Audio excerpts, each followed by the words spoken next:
Irã, Israel, segunda rodada. Tem havido muita conversa sobre essa guerra voltar a estourar muito em breve. Os Estados Unidos vêm se preparando para a retomada dessas sanções automáticas, com destacamentos militares que continuam crescendo na região, e Netanyahu está vendendo a guerra.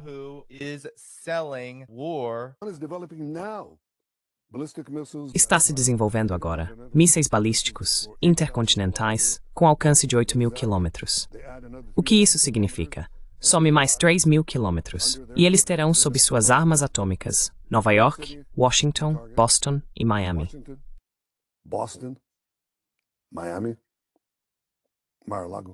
Editor com um sorriso no rosto. Fale conosco, experto, estamos da segunda rodada, a guerra entre Israel e Irã. Acho que estamos muito próximos do próximo conflito entre Israel e Irã. E como você disse, todos preveem que essa segunda iteração será muito pior, muito mais prolongada e poderá envolver forças muito mais poderosas. Por exemplo, a Rússia pode ser forçada a entrar no conflito por razões geopolíticas próprias. Podemos esperar que essa guerra dure por muito tempo. Da última vez que houve um conflito, foi quase como um teste. Durou apenas 12 dias. Mas desta vez, parece que todos os ingredientes estão presentes para uma guerra prolongada. Então vamos analisar alguns desses ingredientes. O primeiro são as sanções de retorno automático.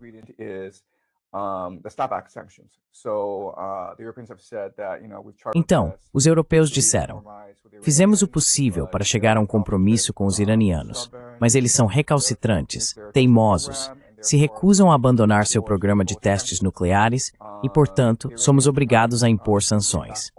Os iranianos quitaram recentemente todas as suas obrigações de dívida externa pendentes, e o Irã foi removido do sistema SWIFT. Além disso, há uma série de tratados interligados que surgiram neste último mês. Por exemplo, a Arábia Saudita e o Paquistão assinaram um pacto de defesa mútua. Se qualquer uma dessas nações for atacada, a outra é obrigada a defendê-la. Os Estados Unidos assinaram um acordo com o Catar, prevendo defesa. A Rússia e o Irã também assinaram um acordo, embora não seja um pacto de defesa mútua.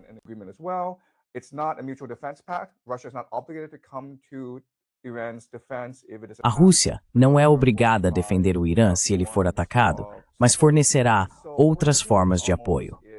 O que estamos vendo é quase uma repetição dos meses que antecederam a Primeira Guerra Mundial, o início da Primeira Guerra Mundial, quando as nações tinham esses tratados interligados, de modo que um pequeno conflito regional, como o de Sarajevo, rapidamente se expandiu para abranger toda a Europa e grande parte do mundo. Acho que muitos dos ingredientes já estão presentes por uma escalada massiva. Parece que, qualquer que seja a ação do Irã, os Estados Unidos a verão como uma provocação para atacar. Se Israel atacar o Irã será forçado a se defender e, como resultado, verá todos os possíveis beligerantes como alvos. Portanto, Israel é um beligerante, mas também devemos lembrar que os Estados Unidos estão apoiando Israel ao deslocar todos esses aviões-tanque para a região. Qatar.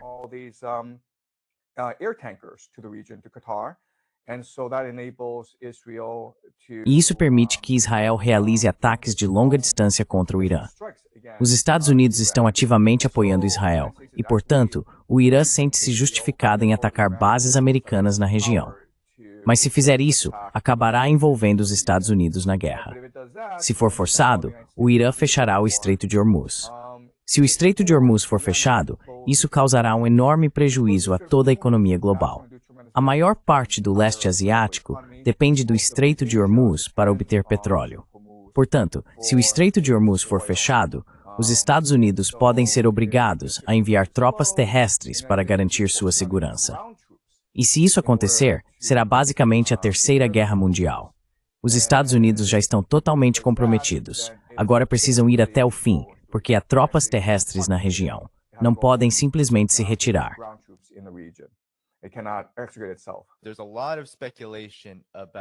Há muita especulação sobre as capacidades do Irã neste momento.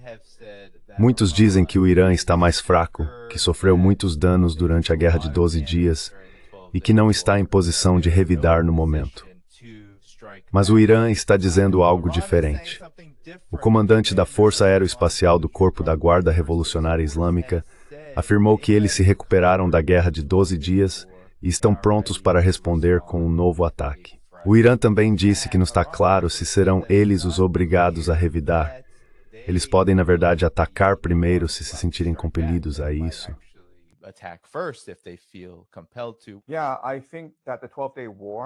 Sim, eu acho que a Guerra de 12 Dias, embora os israelenses tenham realizado muitos ataques de decapitação, matado vários cientistas nucleares e eliminado muitos altos oficiais militares, pareceu, para os ocidentais, um sucesso retumbante.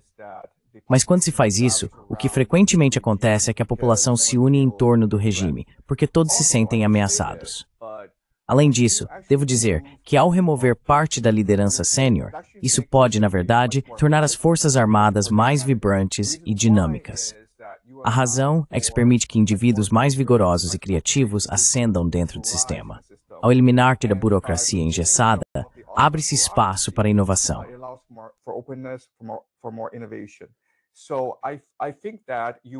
Então, acho que você terá uma liderança muito mais dinâmica, mais criativa e enérgica no topo agora, se uma segunda iteração vier a acontecer. Acredito que a população estará muito mais favorável ao regime. Muitas daquelas divisões internas que vinham ocorrendo no Irã nos últimos anos vão, de certa forma, desaparecer à medida que a população reconhecer que esta é uma luta existencial pela civilização persa.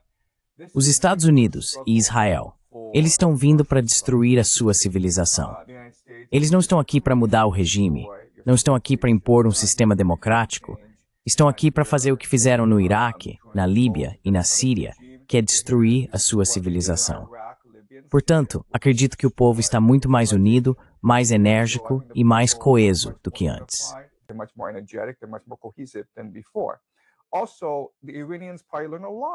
Além disso, os iranianos provavelmente aprenderam muito sobre as capacidades israelenses e americanas durante a Guerra de 12 Dias. Eles sabem como os israelenses vão conduzir essa guerra e sabem como os Estados Unidos apoiarão Israel. Portanto, os iranianos conseguem, basicamente, aplicar teoria dos jogos ao cenário e agora são capazes de desenvolver contramedidas muito mais eficazes. Lembre-se de que o núcleo das Forças Armadas iranianas é composto por drones e mísseis balísticos intercontinentais. E o que vimos na Guerra de 12 Dias é que Israel não consegue se defender contra os ICBMs iranianos, especialmente os hipersônicos. O chamado Domo de Ferro, há muita falha nele. Assim, Israel não pode se defender completamente de um ataque iraniano em larga escala. Acho que as Forças Armadas iranianas não têm, nessa segunda grossem toada for, é muito mais curto no fiz thing.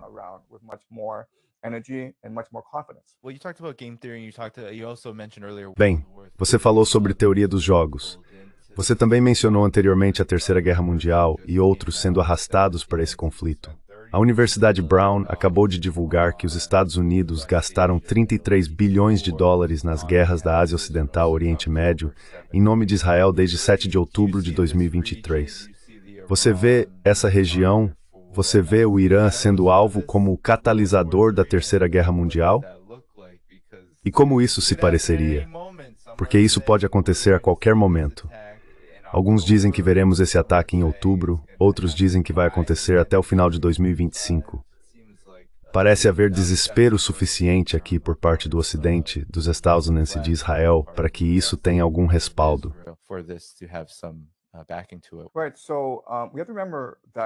Certo. Então precisamos lembrar que historicamente o Oriente Médio, a Anatólia, o Levante, a Mesopotâmia, a Pérsia, é realmente o centro da civilização mundial. É o berço da civilização. Pensamos no Oriente Médio como uma região rica em petróleo, e isso é certamente verdade, mas sua principal importância geopolítica é ser o centro do comércio global. Se você quiser ir de um lugar a outro em qualquer parte do mundo, precisa passar pelo Oriente Médio. Se observarmos todas as principais rotas comerciais propostas por diferentes nações, todas giram em torno do Oriente Médio.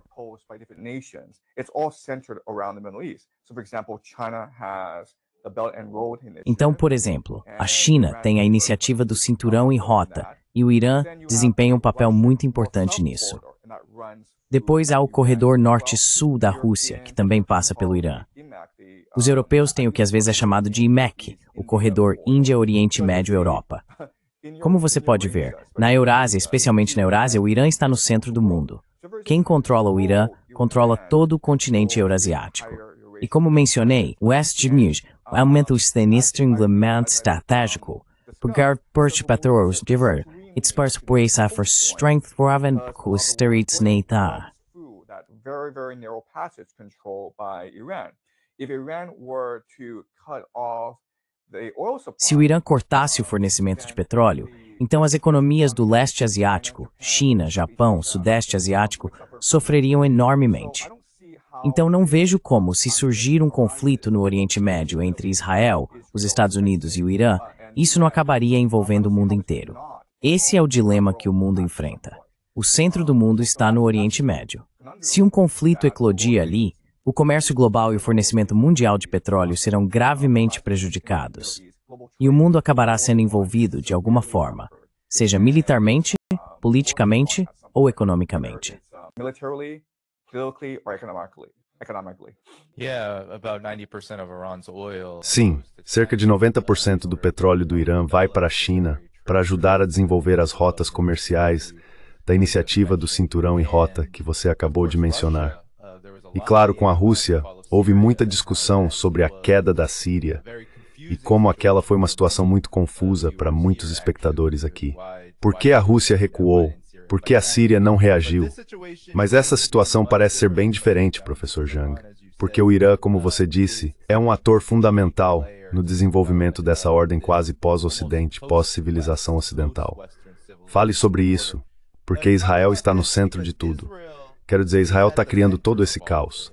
Que papel Israel desempenha em perturbar isso?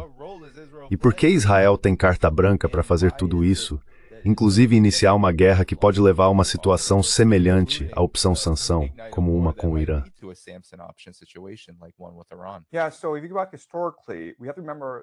Sim, então, se voltarmos historicamente, precisamos lembrar que Israel é uma criação do Império Britânico, criado inicialmente para desestabilizar o Império Otomano, que era a principal ameaça que os britânicos enfrentavam no Oriente Médio.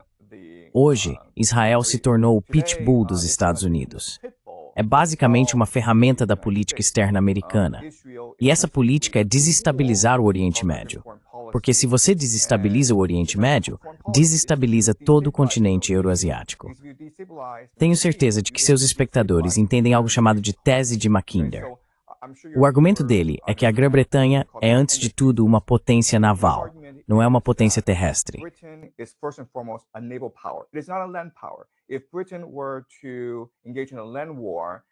Se a Grã-Bretanha se envolvesse em uma guerra terrestre, isso seria desastroso para o país. Ela perderia. A Grã-Bretanha é, antes de tudo, uma potência naval e sempre controlará os mares do mundo. Portanto, a maior ameaça ao imperialismo britânico, a maior ameaça à dominação global britânica, é a unificação do continente eurasiático. Se uma grande potência surgisse ali, e poderia ter sido a Rússia ou a Alemanha, então a Grã-Bretanha perderia o controle das rotas comerciais, porque essa potência eurasiática poderia facilmente construir ferrovias conectando todo o continente ao Oriente Médio e à África. E então a Grã-Bretanha iria à falência. And then Britain would go bankrupt. Its naval power would be negated. Seu poder naval seria anulado, e, portanto, a política externa britânica está, antes de tudo, focada em fomentar descontentamento e conflito na região continental. Pode-se argumentar, e muitos já o fizeram, que a Grã-Bretanha é responsável por muitos dos conflitos globais que ocorreram nos últimos 100 anos, incluindo a Primeira Guerra Mundial. A razão é que a Grã-Bretanha não pode permitir que surja uma grande potência na Eurásia. Agora, a Grã-Bretanha já não é mais a grande Pax Britânica. Vivemos agora na Pax Americana. E na Pax Americana, a política externa segue praticamente a mesma lógica da Pax Britânica. Garantir que potência continental eurasiática emerja.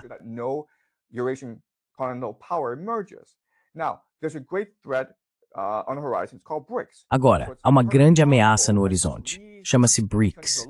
Portanto, é totalmente possível que, se deixarmos esses países em paz, Rússia, Índia e China se unam e formem uma rede comercial que unifique o continente euroasiático. E se isso acontecer, os Estados Unidos perderiam o acesso à Eurásia, perderiam o acesso ao Oriente Médio, e como o país agora está com uma dívida de 37 trilhões de dólares, iria à falência imediatamente. O que está acontecendo no Oriente Médio é uma crise existencial para os Estados Unidos. Eles precisam controlar o Oriente Médio para impedir que essa coalizão do BRICS surja.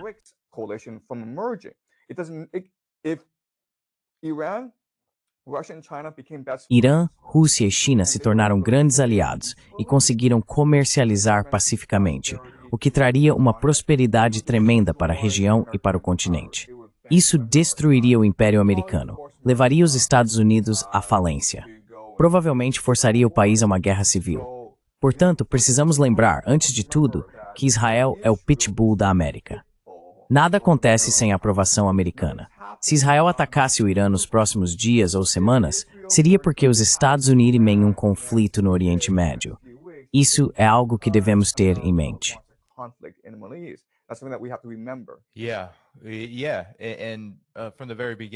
Sim, sim.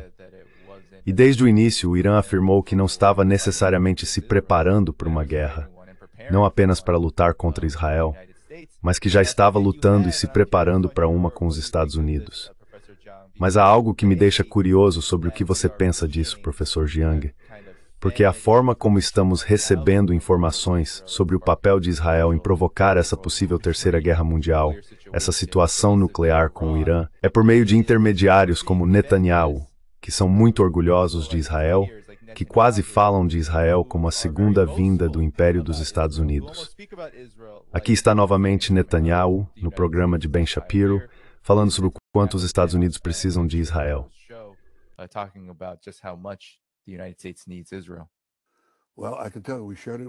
Bem, posso te dizer que compartilhamos isso com os Estados Unidos, mas não posso compartilhar com você, certo? As armas ofensivas mais avançadas do planeta, coisas que nenhuma das superpotências possui, desenvolvidas por Israel e compartilhadas com os Estados Unidos. Então, professor Jiang, ele está basicamente dizendo que a narrativa que se apresenta é a de que Israel está de fato no controle por causa do quanto os Estados Unidos realmente precisam dele para alcançar aqueles objetivos de que o senhor estava falando. O que o senhor acha disso e como isso se encaixa historicamente?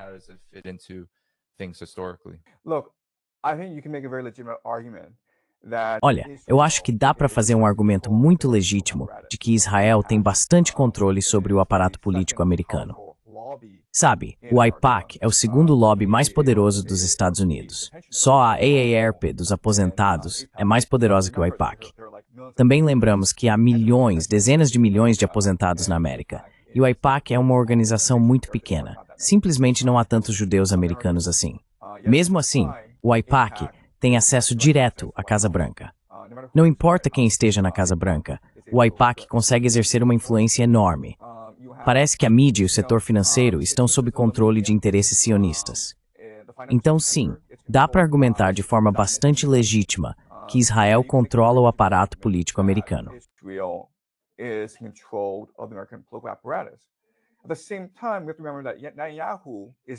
Ao mesmo tempo, precisamos lembrar que Netanyahu é, em grande parte, uma criação americana. Por muito tempo, o patrono de Netanyahu foi Sheldon Adelson, que era judeu, mas também americano. Foi Adelson quem financiou a carreira política de Netanyahu em Israel. As pessoas nem sempre percebem isso, mas Netanyahu não fala com a mídia israelense. Ele fala com a mídia americana. Ele se recusa a conceder entrevistas a veículos locais de Israel. Se você é um jornalista israelense, dificilmente consegue marcar uma entrevista com ele. Mas Netanyahu está sempre disponível para falar com a mídia americana. E lembre-se, Netanyahu cresceu e passou seus anos de formação nos Estados Unidos. Pode-se argumentar com razão que Netanyahu é um ativo americano, que ele poderia muito bem ser um agente de inteligência dos Estados Unidos.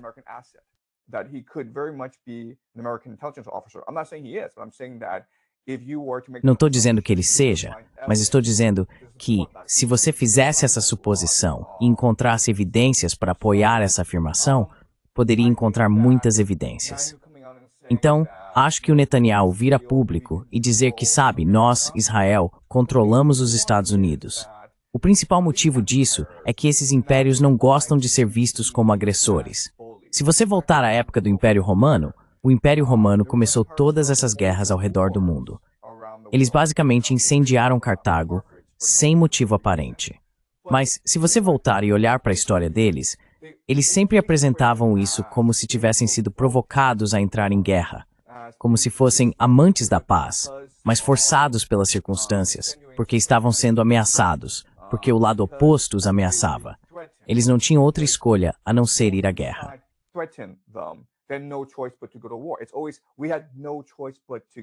É sempre assim. Não tivemos escolha a não ser ir à guerra. Se você olhar para a história americana, os americanos acreditam na mesma coisa. Cada guerra que aconteceu no exterior, seja a Guerra Hispano-Americana, a Primeira Guerra Mundial ou a Segunda Guerra Mundial, eles sempre foram enganados, forçados ou manipulados a entrar em guerra. Então acho que é assim que os americanos, o povo, as forças que mandam na América, gostam de apresentar as coisas. A América é amante da paz. É um império amante da paz. Nem é um império. É uma república. Não é um império. E, portanto, quando entra em guerra, é porque alguém os enganou para que fossem à guerra. Se os Estados Unidos fossem entrar em guerra contra o Irã desta vez, não seria porque os Estados Unidos têm interesses liberais que precisam ser protegidos.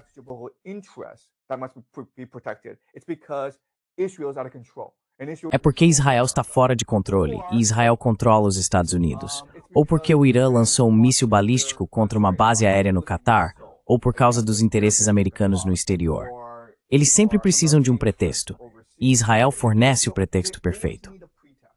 Então veja, Netanyahu não faz favor a ninguém, especialmente ao seu próprio povo, ao dizer, nós controlamos os Estados Unidos. E ele vem dizendo isso nas últimas décadas.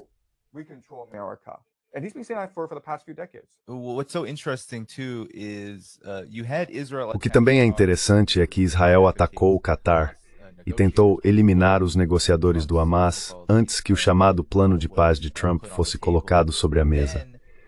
Depois, Trump oferece ao Catar garantias de segurança semelhantes às da OTAN, o que praticamente cria uma situação em que os Estados Unidos agora têm um modelo, uma doutrina para defender, com guerra, todos esses países ao redor do Irã que abrigam bases militares americanas. O Irã tem sido muito claro ao afirmar que essas bases são vulneráveis se os Estados Unidos entrarem em guerra, e o Irã vê Israel indo à guerra contra o Irã como uma guerra impulsionada pelos Estados Unidos.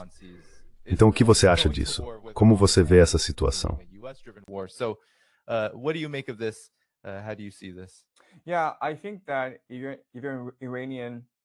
Sim, acho que mesmo do ponto de vista iraniano, você sabe que está sendo cercado. Então não há apenas esse tratado entre os Estados Unidos e o Catar, mas também aquele entre o Paquistão e a Arábia Saudita. É preciso lembrar que a Arábia Saudita e o Irã são grandes rivais geopolíticos. Eles são rivais desde a Revolução de 1979. Seguem ramos diferentes do Islã. Você sabe, o Irã é xiita e a Arábia Saudita é sunita. Ambos lutam por supremacia no mundo islâmico. Ambos de petróleo e vêm também na debilidade econômica. They have they are in economic rivalry. So Saudi Arabia very much would like to see Iran. Então a Arábia Saudita gostaria muito de ver o regime iraniano cair e ser substituído por um muito mais amigável. Portanto, há todo tipo de pretexto em jogo. E quando os Estados Unidos fazem isso? Quando os Estados Unidos oferecem garantias de segurança por todo o Oriente Médio, certo? Os Estados Unidos estão garantindo a segurança da Arábia Saudita, do Catar e de Israel. Isso cria o cenário para um ataque de bandeira falsa. Mesmo que o Irã demonstrasse enorme moderação, e ele tem demonstrado grande moderação nos últimos anos, se um ataque de bandeira falsa ocorresse no Catar, na Arábia Saudita ou em Israel, então os Estados Unidos seriam forçados a atacar o Irã em resposta.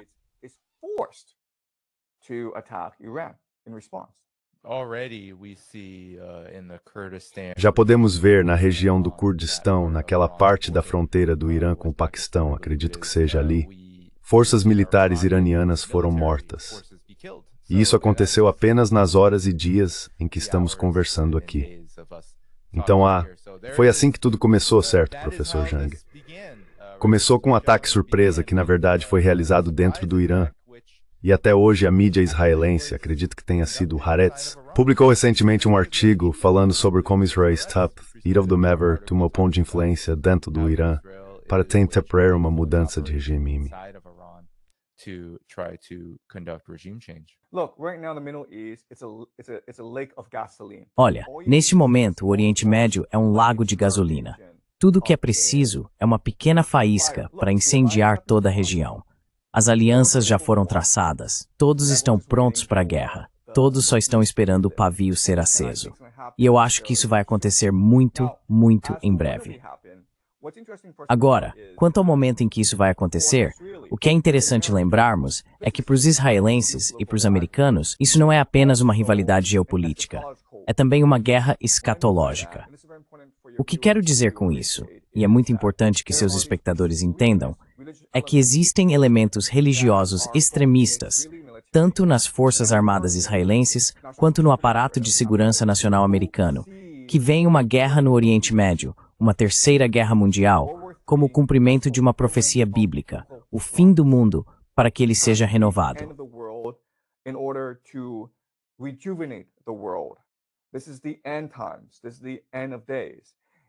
Estes são os tempos do fim.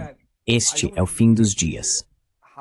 E, novamente, acho que não se percebe realmente o quanto o aparato de segurança nacional americano está totalmente comprometido em provocar a Terceira Guerra Mundial para forçar o retorno de Jesus, a segunda vinda. Esses elementos dentro do aparato de segurança nacional, tenho certeza de que você já ouviu falar deles, certo? São os Mormons, os maçons, os jesuítas e esses judeus religiosos extremistas. Portanto, há diferentes sociedades secretas inseridas dentro do aparato de segurança nacional, todas seguindo um certo roteiro que exige que iniciem a Terceira Guerra Mundial no Oriente Médio.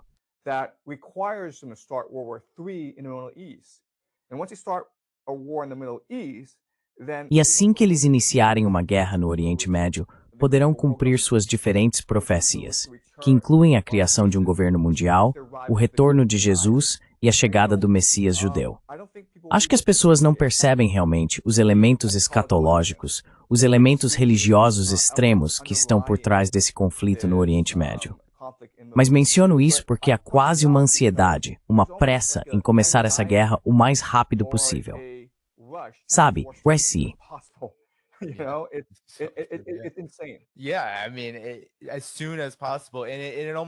Sim, quero dizer, o mais rápido possível.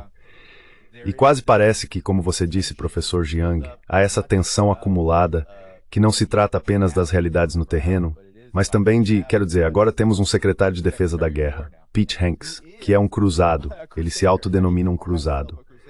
Toda a sua ideologia se baseia nisso, em eliminar o Irã e, claro, a China e a esquerda e os pecadores e seja lá o que for, mas são esse tipo de pessoas. E então entramos no sionismo cristão. A ideologia realmente move essas pessoas. As realidades no terreno, para eles, são quase secundárias diante de sua ânsia por guerra.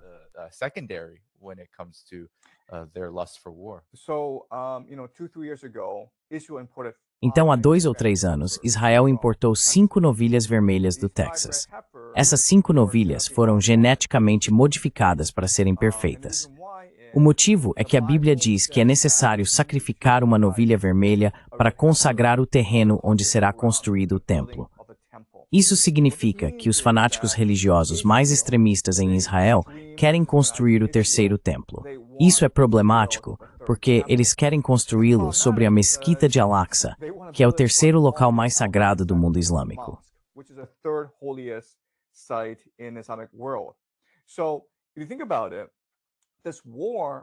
Então, se você pensar bem, essa guerra entre Israel e o Irã, se viesse a acontecer, forneceria o pretexto perfeito para destruir a Mesquita de Al-Aqsa.